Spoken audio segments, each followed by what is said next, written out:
जी प्रभु जी। कुछ प्रश्न था सुसखा प्रभु की तरफ से। सुसखा प्रभु, जो लोग भगवान के बारे में गलत बोलते हैं उन्हें मित्र कैसे माने?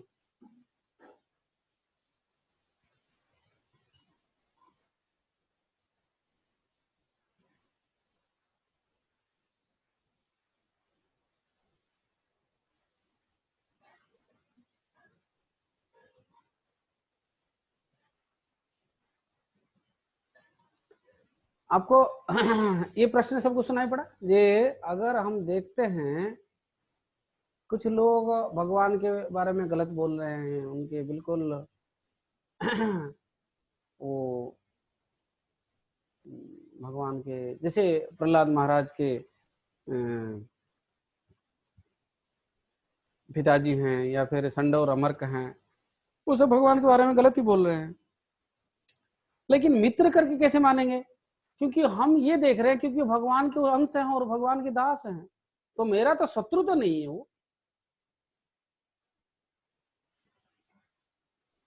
मित्र करके इसलिए मानना है कि संवैधानिक तौर पर वो भगवान के दास हैं और मैं भी भगवान का दास हूं, वो भगवान के संतान है, मैं भी भगवान का संतान हूं,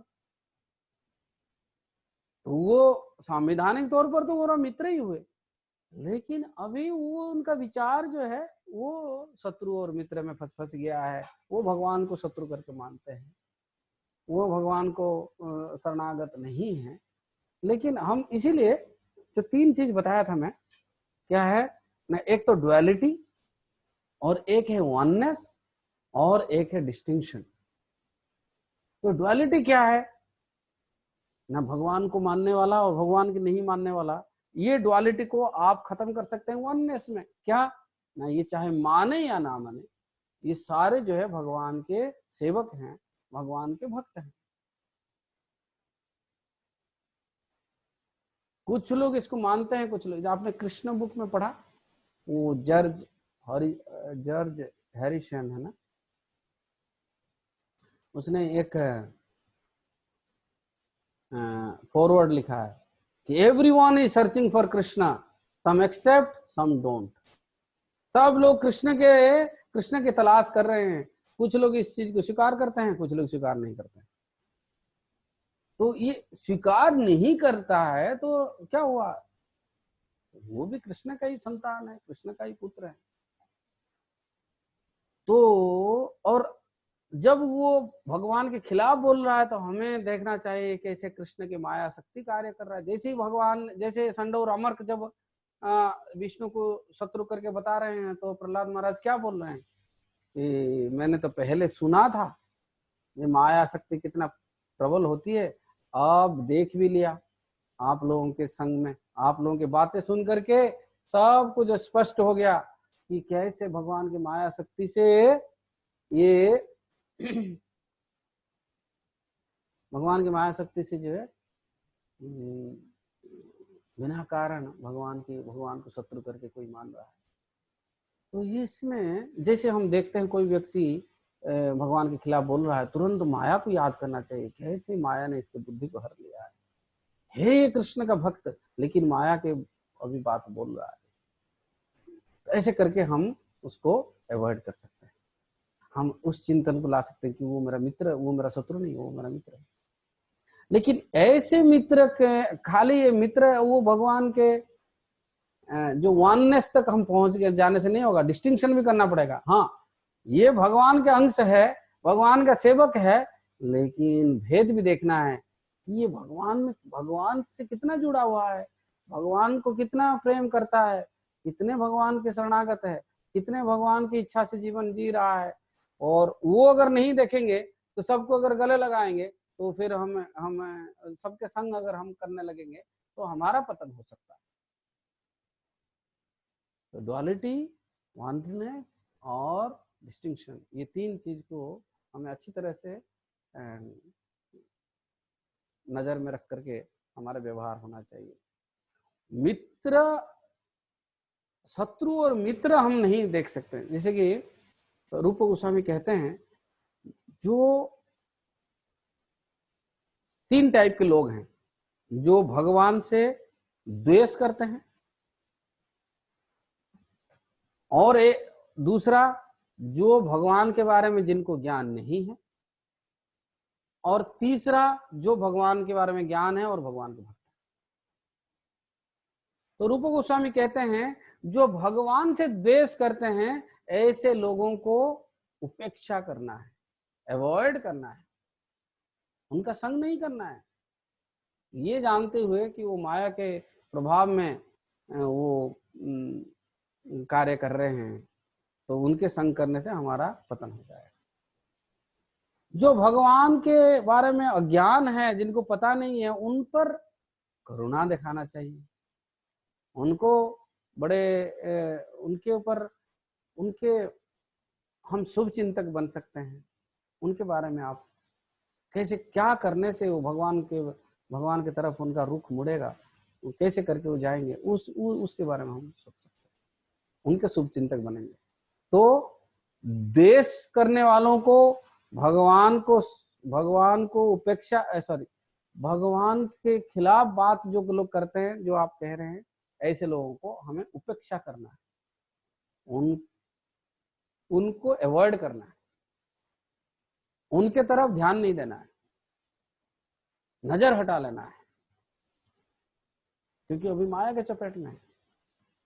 और भगवान के बारे में जिनको ज्ञान नहीं है, उनके ऊपर करुणा करना है, उनके बारे में, उनके भलाई के बारे में सोचना है। और तीसरा जो भगवान के भक्त हैं, उनका संग करना है, उनका सेवा करना है। तो ये 3 टाइप के हमारे व्यवहार रहेंगे, तब जाकर के हम भक्ति में हमारा व्यवहार बहुत सही रहेगा। हालांकि सारे जीवात्मा भगवान के अंश हैं और हमारा किसी के साथ कोई द्वेष नहीं है, लेकिन फिलहाल वो व्यक्ति द्वेष रखता है भगवान से, भक्तों से, उनके ऊपर वो कटु शब्द बोलता है, गलत बोलता है, तो हमें ऐसे व्यक्ति को उपेक्षा करना है। ऐसा नहीं कि उसको जाके मित्र बनाना है। अभी माया के बस में गया है, माया के प्रभाव में वो पागलपन का शिकार हो गया है, इसलिए अनाप शनाप बोल रहा है। जैसे कि हमारे परिवार के कोई व्यक्ति जो पागल हो जाता है, तो क्या करते हैं, हम उसको अवॉइड करते हैं, उसके तरफ बात नहीं करते। हमारे परिवार के कोई व्यक्ति जब गुस्सा में एकदम आग बबूला हो जाता है, तो हम क्या करते हैं, थोड़ी देर के लिए उसकी बात नहीं करते, क्योंकि अभी उसके दिमाग में ये गुस्सा सवार है, क्रोध सवार है। तो ऐसे ही जो जीवात्मा जो भगवान के खिलाफ बात करने लगता है, तो पागलपन का शिकार करके हम उसको अवॉइड करना है, तो उसको मित्र करके नहीं मान सकते। रास रानी कमला माता जी का ये प्रश्न था। हमारा जीवन भगवान की इच्छा से अधीन है।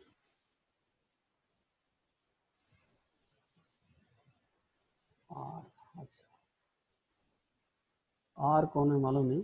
हाँ, हमारा जीवन भगवान की इच्छा के अधीन है, फिर भी हम अपनी इच्छा को ही सर्वोपरि मानने लगे जाते हैं। इस अपराध से कैसे बचें?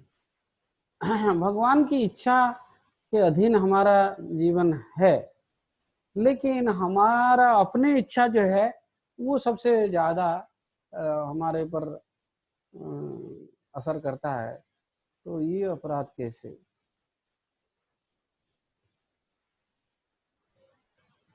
%98% around us are in ignorance. What to do?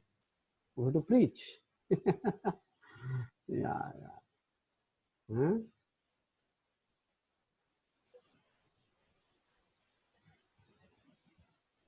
Yeah. तो भगवान की इच्छा के अधीन हालांकि हमारा जीवन है, लेकिन फिर भी हम अपने स्वाधीनता का हम इस्तेमाल करते हैं। जैसे मान लीजिए हमारे पास हमारे पास एक तुच्छ मात्रा में स्वाधीनता है, तुच्छ मात्रा में स्वाधीनता का मतलब क्या है ना, पूर्ण स्वाधीनता नहीं है। हम इच्छा करने का स्वाधीनता रखते हैं, लेकिन इच्छा को इच्छा करने, कुछ भी हम इच्छा कर सकते हैं, सिर्फ इच्छा करने की स्वाधीनता है। बाकी इच्छा को काम में लगाने के लिए बड़े मुश्किल होता है। तो सिर्फ इच्छा करने की स्वाधीनता है। तो हालांकि ये स्वाधीनता भगवान ने दिया हुआ है, भगवान से के अंश होने के नाते हमें मिली हुई है, लेकिन हम जब तक इस इच्छा को भगवान की इच्छा के साथ शामिल नहीं कर रहे हैं, हम हमारी इच्छा को भगवान की इच्छा के साथ जब हम समन्वय रखने, बैलेंस नहीं करते हैं, हार्मोनाइज नहीं करते हैं, तब हम भौतिक संसार के बंधन में फंसते हैं। तो कृष्ण की इच्छा और हमारी इच्छा में विरोधाभास होने लगता है, तब हमें संघर्ष होता है। कृष्ण के साथ अगर हम मिलकर रहेंगे, कृष्ण की इच्छा और हमारी इच्छा अगर मिलकर रहेगा तो कोई दिक्कत नहीं है।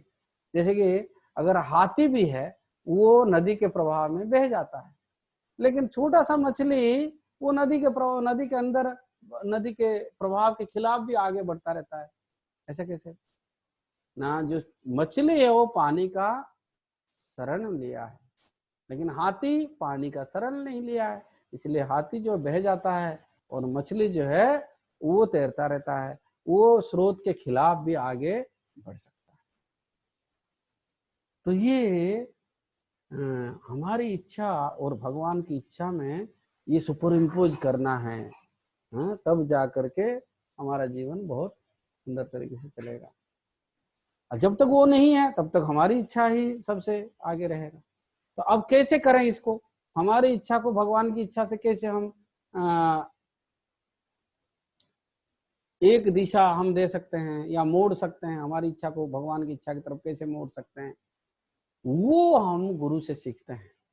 जब हम गुरु के निर्देशन से आगे बढ़ते हैं, जब शास्त्र के निर्देशन में हम आगे बढ़ते हैं, तो शास्त्र बताता है कैसे हमारी इच्छा को मोड़ना है कृष्ण की इच्छा के हिसाब से। तब ऐसे शिक्षा के साथ हम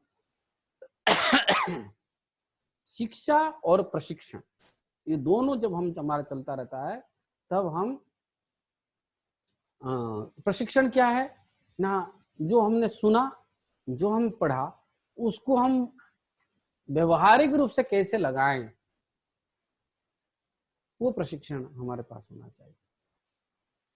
तो जब शिक्षा और education and training, education and training, शिक्षा लेते रहना है और उसके जीवन में कैसे चलाना है, ऐसे जो हम करते रहेंगे तो हम भगवान की इच्छा के साथ हमारी इच्छा को हम एक दिशा दे सकते हैं, एक ही दिशा में एक समन्वय हम बैठा सकते हैं, बैलेंस कर सकते, एक सिंक्रोनाइजेशन कर सकते हैं। तो ये हमारी इच्छा और भगवान की इच्छा।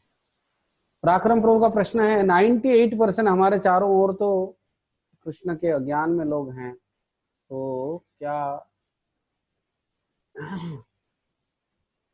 करना है? तो शुड प्रीच।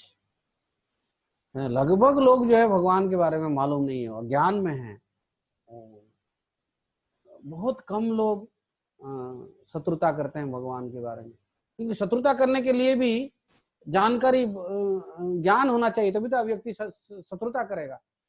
लोग अज्ञान में हैं तो उनको कुछ पता ही नहीं है, लेकिन वो शत्रुता करते हैं तो अपराध करते हैं, इसीलिए नीचे चले जाते हैं। वो उनसे तो नहीं जानना बेटर है। जैसे कि कोई न्यूक्लियर साइंस पढ़ा नहीं, लेकिन एक व्यक्ति न्यूक्लियर साइंस पढ़ करके बम बना लिया, तो वो नहीं पढ़ने वाले से तो अच्छा ही था, नहीं पढ़ने वाला तो उससे अच्छा ही रहा। ये तो पढ़ करके भी ये गलत है, नीचे चला गया। तो इसीलिए भगवान के बारे में, ये जो भगवान के बारे में जो बात करते हैं, भगवान के खिलाफ जो बात करते हैं, भगवान से जो शत्रुता साधन करते हैं, भगवान के जो कटाक्ष करते हैं, भगवान को जो मानते नहीं हैं, तो ऐसे लोग, हालांकि उनके पास बहुत ज्ञान रहता है, लेकिन उस ज्ञान से वो भगवान का अपराध करते रहते हैं, इसीलिए वो नीचे चले जाते हैं। और जो अज्ञानी व्यक्ति हैं वो भगवान के बारे में उनको पता ही नहीं है, तो वो उनकी जो स्थिति जो है बनी रहती है, वो आगे भी नहीं बढ़ रहे हैं, नीचे भी नहीं जा रहे हैं। और ऐसे व्यक्ति को हमें प्रचार करने के लिए, वो हमारा टारगेट है। जो अज्ञान में है, जो जिनको भगवत ज्ञान नहीं है, भगवान के बारे में जानकारी नहीं है, उनको हमें प्रचार करना है। तो 98% अगर भगवत ये अज्ञान में है तो हमें जो है प्रचार करना।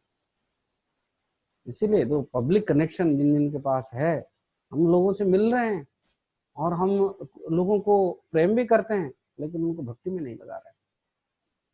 तो हमें भक्ति में उनको लगाना है। हाँ जी, परम पावन प्रभु का हाथ ऊपर था, फिर नीचे हो गया।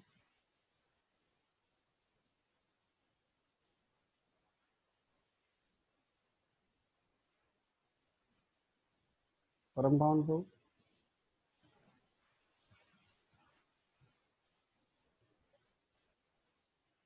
हरे कृष्ण प्रभु जी, दंडवत प्रणाम। हाँ आपका ही था ना, आपका। हाँ बोल।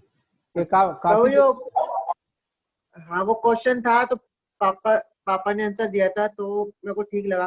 तो पूरे क्वेश्चन ये था कि भाई मतलब स्टार्टिंग से ही जो भक्ति में आए वो क्या बिना अहेतु के क्या आ सकता है? क्योंकि किसी ना किसी के मन में तो जरूर इच्छा होती है, बिना अहेतु के क्या आ सकता है? पापा ने आंसर दिया कि अगर वातावरण अनुकूल मिलेगा तो आ सकता है। नहीं, अहेतु की भक्ति का शुरुआत जब गुरु के निर्देशन में हम कार्य करते हैं तो वो कर सकता है, क्यों नहीं कर सकता है। गुरु बोलते हैं ये इच्छा नहीं करना है तो नहीं करना है, गुरु बोलते हैं ये कार्य नहीं करना है, नहीं करना है, भगवान से ऐसी बात नहीं, ऐसी चीज नहीं मांगना है तो छोड़ देता है, मांगना छोड़ देता है। तो ये जैसे मान लीजिए कोई कोई व्यक्ति पढ़ करके आंसर लिखता है और कोई उसको बता देता है कि भाई नहीं इसका आंसर ये है, तो दोनों तो बात एक ही है ना, पेपर में तो एक ही चीज लिखा। हाँ, तो कोई चीज हम ऐसे आहिस्ता आहिस्ता क्रम में सीखते हैं, कोई चीज हम क्रम में सीखते हैं, एक के बाद दूसरे, दूसरे के बाद तीसरे करके हम सीखते रहते हैं। और कोई चीज हमें डायरेक्टली बताया जाता है, ऐसा करना है, ऐसा नहीं करना है, ये उचित है, ये अनुचित है। तो गुरु के कृपा से